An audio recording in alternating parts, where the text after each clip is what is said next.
Hello friends, शिक्षण सुवास smell of education YouTube channel में आप सभी का हार्दिक स्वागत है। आज हम हमारे मैथमेटिकल सेगमेंट में एक बहुत ही इंटरेस्टिंग एक्टिविटी सीखने वाले हैं जिसका नाम है डबल कॉन।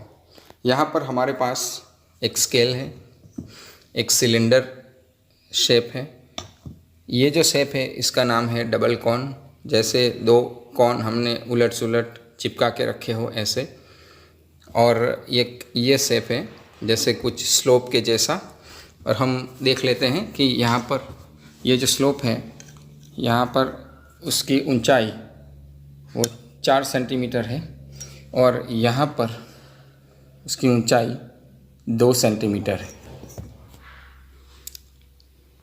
अब हम देखेंगे कि जब हम इस सिलेंडर को इस स्लोप पे रखते हैं यहाँ पर, तो वो ऊंचाई वाले हिस्से से नीचाई वाले हिस्से पर आ जाता है और ऐसे ऊपर से नीचे की ओर चला जाता है।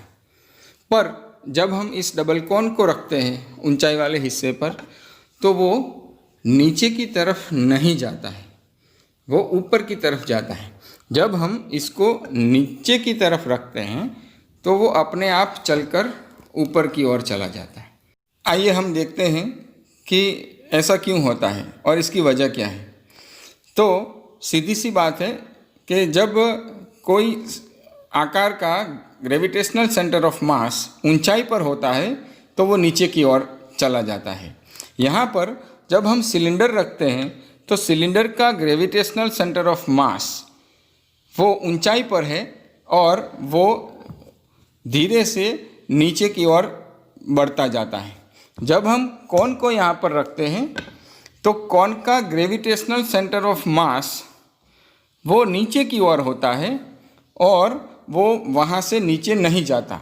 जब हम डबल कॉन को यहाँ पर रखते हैं तो उसका ग्रेविटेशनल सेंटर ऑफ मास वो ऊपर होता है, छोड़ने पर वो अपने आप नीचे की ओर चला जाता है। चलिए फ्रेंड्स, हमारे दोनों जो शेप हैं उसका सेंटर ऑफ मास कितनी ऊंचाई पर है वो हम प्रैक्टिकली देखते हैं। तो जैसा कि आप देख पा रहे हैं, ये जो सिलेंडर है उसका सेंटर ऑफ मास यहाँ पर वो तकरीबन 5 सेंटीमीटर की ऊंचाई पर है और डबल कॉन जो है उसका सेंटर ऑफ मास तकरीबन 4.5 सेंटीमीटर की ऊंचाई पर है।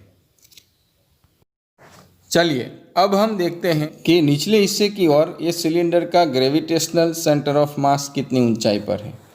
तो यहाँ पर वो तकरीबन 3 सेंटीमीटर की ऊंचाई पर है।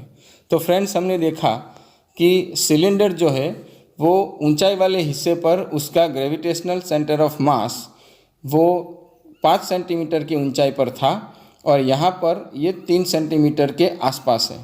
तो उसका मतलब ये हुआ कि 2 सेंटीमीटर का फ़र्क पड़ता है ऊंचाई से नीचे की ओर आने में।